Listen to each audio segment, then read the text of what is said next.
গেল রতন। আমাকে ছেড়ে দে, ছেড়ে দে আমাকে। হঠাৎ একদিন গ্রামে প্রবল কালবৈশাখী ঝড় উঠল। গ্রামের প্রবল ঝড়ে সবকিছু মুহূর্তের মধ্যে এলোমেলো হয়ে গেল। ওরে দীপক, কে কোথায় আছিস? শিগগির আয়, হাঁস মুরগিগুলোকে ঘরে তুলে ঝুড়ি দিয়ে ঢেকে দে। ওরে, কে কোথায় আছিস? শিগগির ঘরে ঢোক সবাই, ঝড় উঠেছে গো, ঝড় উঠেছে। গ্রামের প্রবল ঝড়ে সবকিছু মুহূর্তের মধ্যে এলোমেলো হয়ে গেল। ঝড় থামার পর গ্রামবাসীরা বাড়ির বাইরে বেরিয়ে দেখল তাদের ঝড়ে সবকিছু এলোমেলো হয়ে গেছে। হায় হায় হায় হায়, গাছপালা সব যে উল্টে মাটিতে পড়ে আছে। ওদিকে দুটো পাখিও মরে বোধহয় পড়ে রয়েছে। দাদা, ওদিকে ঘরের চালও উড়ে গেছে বাম পাশ থেকে। গ্রামের সবাই ঝড়ে ক্ষতি হয়ে যাওয়া সব জিনিস ঠিকঠাক করতে থাকলো। তারপর গ্রামের সকলে ভালোই দিন কাটাচ্ছিল। একদিন, মা, ও মা, দেখো বাবার খুব শরীর খারাপ করছে, এখন কি হবে? হে কি, ও গো, তোমার কি হলো? দাদা, দাদা, তোমার কি হলো? এই তো তুমি সুস্থই ছিলে। তোমার গলায় এটা কিসের দাগ? দীপকের কথা শুনে রতনের ভয়ে চোখগুলো বড় হয়ে গেল এবং দীপকের কথার উত্তর দেওয়ার আগেই মারা গেল রতন।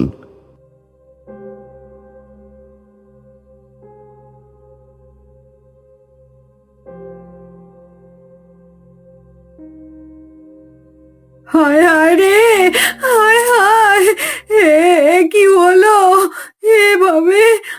আমার সুস্থ সবল মানুষটা হঠাৎ করে চলে গেল আমাদের ছেড়ে। কি ব্যাপার বলো তো? হঠাৎ করে এমন কি হলো রতনের? ওর তো কোনো রোগ সুখ ছিল না। এরকম সুস্থ সবল মানুষের হঠাৎ মারা যাওয়া আমার কাছে স্বাভাবিক মনে হচ্ছে না।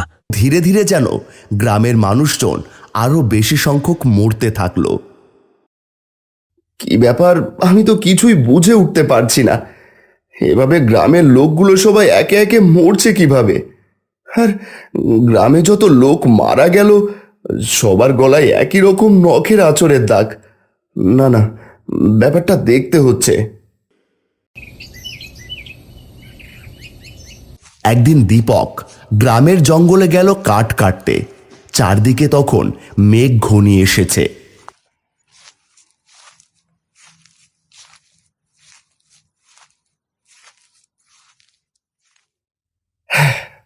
তাড়াতাড়ি কাঠ কেটে আমায় বাড়ি ফিরতে হবে, না হলে আবার বৃষ্টি নেমে যাবে। দীপক তাড়াতাড়ি কাঠ কাটতে থাকলো। ঠিক এমন সময় সে দেখল একটা মানুষের পায়ের ছাপ, সাথে নখের আঁচড়ের দাগটি লক্ষ্য করে দীপক। এ কি, এ যে কোনো মানুষের পায়ের ছাপ, কিন্তু এ যে রক্তমাখা পায়ের ছাপ। এখানে এভাবে, না না, দেখি তো এগিয়ে গিয়ে। দীপক সেই জঙ্গলের মধ্যে দিয়ে সেই রক্তমাখা পায়ের ছাপ ধরে এগিয়ে যেতে থাকলো। এগিয়ে গিয়ে সে দেখল পড়ে রয়েছে একটি শেয়ালের পা এবং কিছু মাংস। এগুলো কিভাবে সম্ভব? এখানে তো কেউ নেই। তবে এসব কার কাণ্ড? এর সাথে কি কোনোভাবে রতন দাদা ও গ্রামের লোকেদের মৃত্যু ও সেই অদ্ভুত নখের আঁচড়ের কোনো সংযোগ আছে? না না, ব্যাপারটা সত্যিই বড় মুশকিল। ঠিক এমন সময় গাছের উপর থেকে একটা পচা ফল দীপকের মাথায় পড়ল। তখন চারিদিকে ঝোড়ো হাওয়া বইছে। এ কি, এটা আবার কি পড়লো? এ কি, এসব কি হচ্ছে আমার সাথে এখানে? আমি তো কিছুই বুঝতে পারছি না।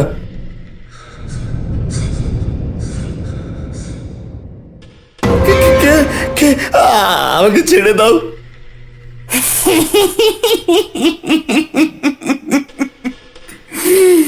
মরবি, মরবি, তোরা সবাই মরবি। ডাইনি তার লম্বা হাত বাড়িয়ে দিল দীপকের দিকে। না না, ছেড়ে দাও, আমাকে ছেড়ে দাও, আমি কিচ্ছু করিনি, আমাকে ছেড়ে দাও, আমাকে যা বললো আমি তাই করতে রাজি, কিন্তু আমাকে ছেড়ে দাও আমায়। কে? আমি যা বলবো তুই তাই করতে পারবি? হ্যাঁ পারবো, খুব পারবো। একদিন এই গ্রামের সবাই আমাকে কষ্ট দিয়ে মেরেছে, আমি তার প্রতিশোধ নিতে চাই। তার মানে? প্রতিদিন সন্ধে এই গ্রামের একজন করে তুই এই জঙ্গলে নিয়ে আসবি, আর তারপর আমি ওদের খুন করে প্রতিশোধ নেব। না, আমি করতে পারবো না। তবে রে, করতে পারবি না যখন, তখন আজই তোর মৃত্যু আমার হাতে। যেভাবে আমি এই গ্রামের সবাইকে মেরেছি দিনে দিনে, তোর দাদাকে মেরেছি, আজ তোকেও মারব।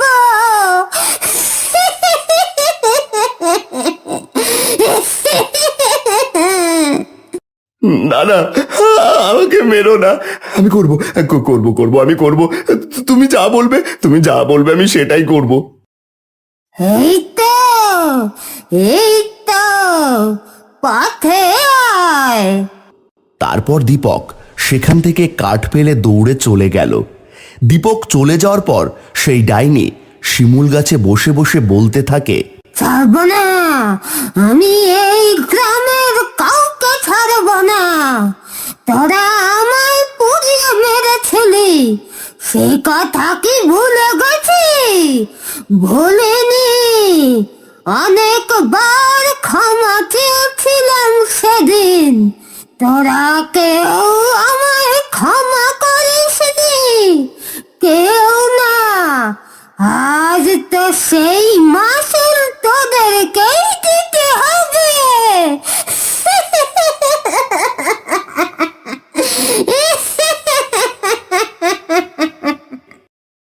দীপক দৌড়তে দৌড়তে তার গ্রামে ফিরে গেল। ওদিকে ঘন কালো করে মেঘ ছেয়ে গেছে পুরো আকাশ জুড়ে, ঝিরিঝিরি বৃষ্টিও পড়ছে। দীপক সোজা গেল গ্রামের বৃদ্ধ নরেশ বাবুর বাড়িতে। কিরে দীপক, এরম পাচ্ছিস কেন? কি হয়েছে? না না, কিছু না।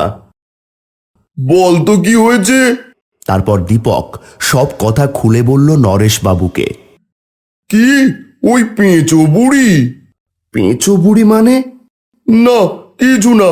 তার মানে এই গ্রামে যা হচ্ছে সব ওর জন্যই। বলো, কে? আজ থেকে প্রায় 36 বছর আগের কথা।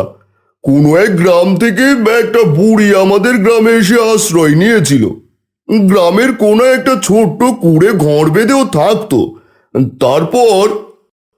তারপর কি?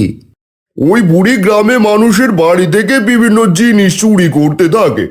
চুরি স্বভাবটা তার মোটেও ভালো ছিল না। একদিন গ্রামের একটা বাচ্চা মেয়েকে চুরি করে এসে বিক্রি করে দেয় অন্য এক জায়গায়। সবাই হন্যে হয়ে সেই বাচ্চা মেয়েটিকে খুঁজতে থাকে, কিন্তু কেউ কোথাও খুঁজে পায় না। অবশেষে জানা গেল ওই পেঁচো বুড়ি গ্রাম থেকে বাচ্চাটিকে তুলে নিয়ে গিয়ে বিক্রি করে দিয়েছে অন্য এক জায়গায়। গ্রামের সবাই তখন ভীষণ ক্ষিপ্ত হয়ে উঠল। তারপর সবাই রেগে গিয়ে ওই বুড়ির কুড়ে ঘরে আগুন ধরিয়ে দিল। বুড়ি খুব চিৎকার করতে থাকে, কিন্তু কেউ তাকে বাঁচানোর জন্য এগিয়ে যায়নি সেদিন। আর বুড়ি ওই কুড়ে ঘরেই মারা গেল।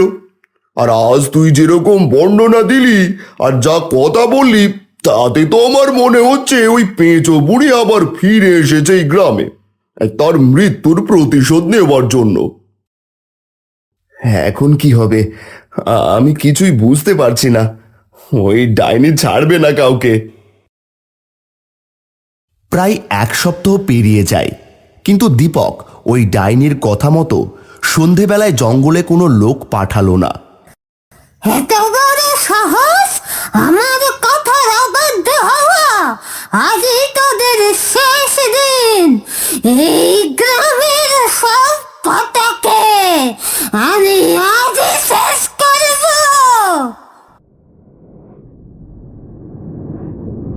ডাইনি এক বিশাল ভয়ঙ্কর রূপ নিয়ে এক গভীর রাতে বের হলো গ্রামে। গ্রামের সব পশু পাখি সবকিছু ডাইনি তুলে নিয়ে এলো তার জঙ্গলে এবং সে সেই প্রাণীদের হত্যা করলো। পরদিন সকালে গ্রামবাসীরা সবাই অবাক হয়ে গেল। তারা বুঝতে পারল এটা কোনো সাধারণ মানুষের কাজ না। এখন কি হবে? এই ডাইনিকে আমরা কিভাবে থামাবো? এর একটাই উপায় আছে। কি উপায়? সকল গ্রামবাসীদের একজোট হয়ে আমাদের ওই জঙ্গলে যেতে হবে ডাইনির কাছে। যদি ওই ডাইনি আমাদের ক্ষতি করে? না, ও আমাদের কিছু করতে পারবে না। সবাইকে খবর দাও, গ্রামবাসীরা যেন প্রত্যেকের হাতে মশাল নিয়ে আমাদের সঙ্গে ওই জঙ্গলে প্রবেশ করে। তারপর গ্রামবাসীরা সকলে মিলে ওই গভীর জঙ্গলে প্রবেশ করলো। তাদের হাতে একটি করে জ্বলন্ত মশাল। একই একই এত মানুষ কেন? সাথে এত আগুন? না না, আমাকে যে করেই হোক নিজেকে বাঁচাতে হবে। তারপর ডাইনি তার মুখ থেকে একরকম কালো ধোঁয়া বের করে দিল গ্রামবাসীদের দিকে। সঙ্গে সঙ্গে গ্রামবাসীরা সবাই উল্টে পড়ে গেল। সবাই এগিয়ে এসো, উঠে এসো সবাই। ভুলে যেও না আমাদের হাতে মশাল রয়েছে। এই ডাইনিকে আজ শেষ করতেই হবে। ভয় না পেয়ে সবাই মশাল ছুড়ে দাও এই ডাইনির দিকে। তারপর গ্রামবাসীরা তাদের হাতের সব মশাল ছুড়ে দিল ডাইনির দিকে এবং সেই শিমুল গাছ শুদ্ধ ডাইনিও জ্বলে যেতে লাগলো।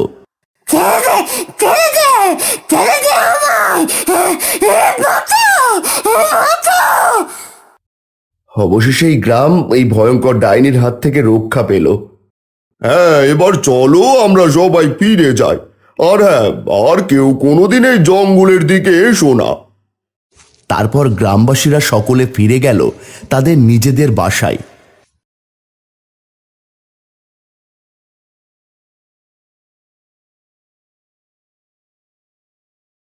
এরপর কেটে গেছে বহু বছর, বহু যুগ।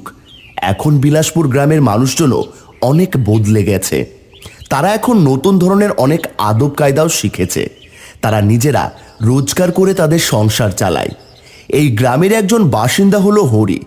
সে জঙ্গল থেকে মধু সংগ্রহ করে এবং সেই মধু গ্রামে গ্রামে বিক্রি করে। হরি এখনো বিয়ে করেনি, সে বাড়িতে একাই থাকে। মধু নেবে গো, মধু? কেউ মধু নেবে? আমার কাছে টাটকা মধু পাবে। আরে হরি যে। হ্যাঁ ভোলাদা। তা তোর মধু কত করে দিচ্ছিস? কতটুকু নেবে নাও না, তোমার সাথে আর কি বা দামাদামি করবো বলো। তা বললে হয়? বল বল, 1 কেজি কত রাখবি বল। এই 250 টাকা হয়, তুমি না হয় 200 দিও। তাজা হবে তো? একদম তাজা হবে। দে তবে। আরে এই নে টাকা।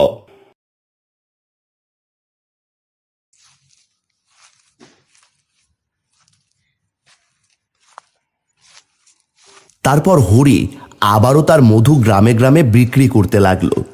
তখন প্রায় সন্ধে। সে মধু বিক্রি করে বাড়ি ফিরছে এবং মনে মনে ভাবছে, এই গ্রাম পাশের গ্রাম সব গ্রাম থেকে মোটামুটি মধু সংগ্রহ করে ফেলেছি, আর তো এদিকে কোথাও মৌচাক নেই। এখন কি করি? এখন তবে কোথা থেকে মৌচাক ভাঙবো? হরি দীর্ঘক্ষণ ধরে ভাবতে থাকে সেই কথা। হঠাৎ তার মাথায় এলো, গ্রামের ওই পশ্চিম দিকে জঙ্গলে এখনো যাওয়া হয়নি। এই তবে কাল ওখানে গিয়ে একবার দেখবো কোনো মৌচাক আছে নাকি।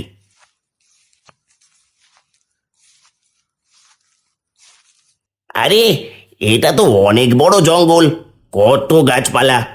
মনে হচ্ছে আমি যেন কোনো অন্ধকারে প্রবেশ করে ফেললাম। এখন যে দিন, তাই গাছের গভীরতায় বোঝাও যাচ্ছে না। এখানে কি কোনো মৌচাক দেখতে পাবো? হরি জঙ্গলের মধ্যে এদিক ওদিক খুঁজতে খুঁজতে একটি শিমুল গাছের মধ্যে বিশাল বড় একটা মৌচাক দেখতে পেল। ওই তো একটা বিশাল বড় মৌচাক, ওটা থেকেই মধু সংগ্রহ করে নি। তারপর হরি ধোঁয়া দিয়ে মৌমাছিগুলোকে উড়িয়ে দিয়ে মৌচাক কাটতে যাবে, ঠিক এমন সময় অনেক বছর পর এই গ্রামের কেউ এই জঙ্গলে প্রবেশ করলো। সেদিন সেই গ্রামবাসীদের মশালের আগুন আমার গায়ে লেগেছিল ঠিকই, কিন্তু কেউ জানে না আমি পেঁচা বুড়ির কাছে যে এক জন্ম মৃত্যুর বর ছিল, তাই আমি আবার ফিরে আসতে পারলাম। এবার যে করেই হোক এই গ্রাম পুরো ধ্বংস করে নিঃশেষ করে দেব আমি। কেউ কি আছে আশেপাশে? এমন ফিস ফিস শব্দ হচ্ছে, মনে হয় যেন কেউ কথা কইছে। ঠিক এমন সময়ে ডাইনি একটি কালো ধোঁয়ার আকারে হরির শরীরের মধ্যে প্রবেশ করল। এই কি হলো? হরির চোখগুলো সাথে সাথে লাল হয়ে উঠল এবং তার শরীর যেন অনেকটা ভারী হয়ে গেল। শরীরটা হঠাৎ এমন লাগলো কেন? যাই হোক, তাড়াতাড়ি করে মধু সংগ্রহ করে নিয়ে যাই। তারপর হরি নিয়ে গেল সেই জঙ্গল থেকে মধু সংগ্রহ করে, এবং তার শরীরের মধ্যে প্রবেশ করে রয়েছে সেই ডাইনি বুড়ি। গ্রামে পৌঁছে হরি সেই মধু বিক্রি করতে থাকলো।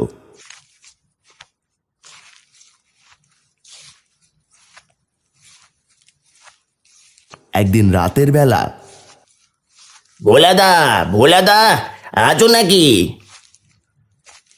কি ব্যাপার, এই অসময়ে হরি তুই? এই আসলাম একটু দরকারে। কি দরকার? এই আমার সাথে ওই একটু জঙ্গলের দিকে চলো না, আমি একটা জিনিস ফেলে এসেছি। এই রাতের বেলা?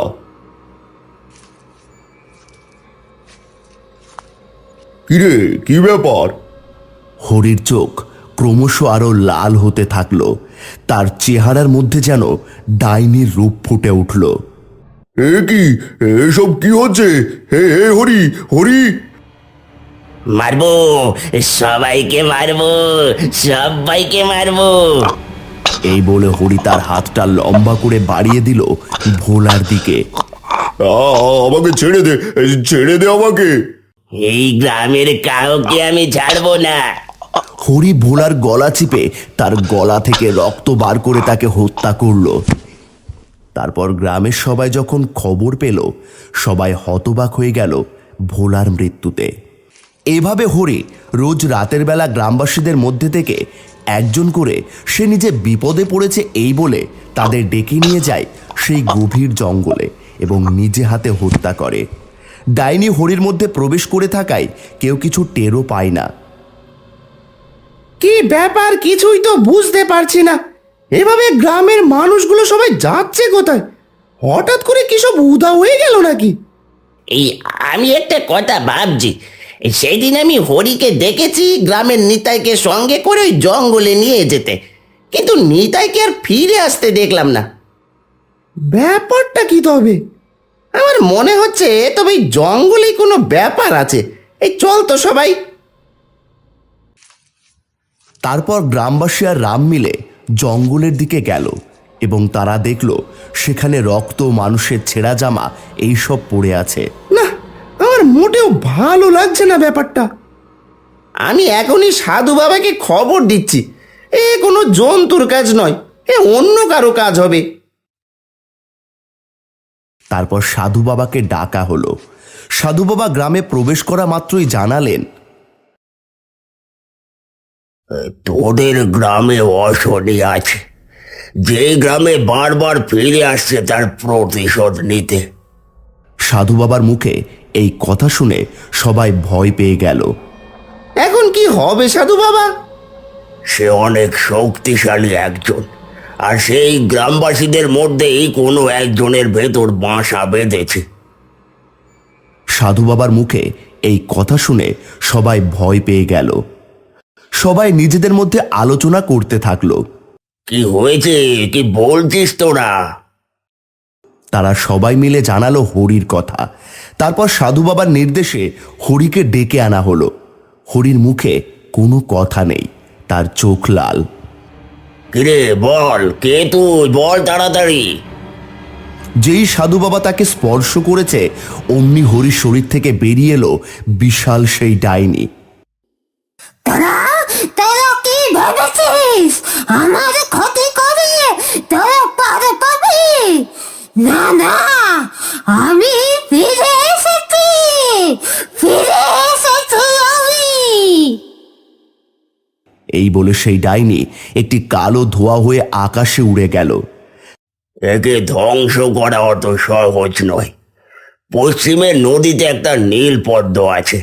সেই নীল পদ্মের বীজে যদি এই ডাইনির নাম 3 বার বলে ও মন্ত্র পড়ে যদি আগুন ধরিয়ে দেওয়া যায়, তবেই ওর বিনাশ ঘটবে।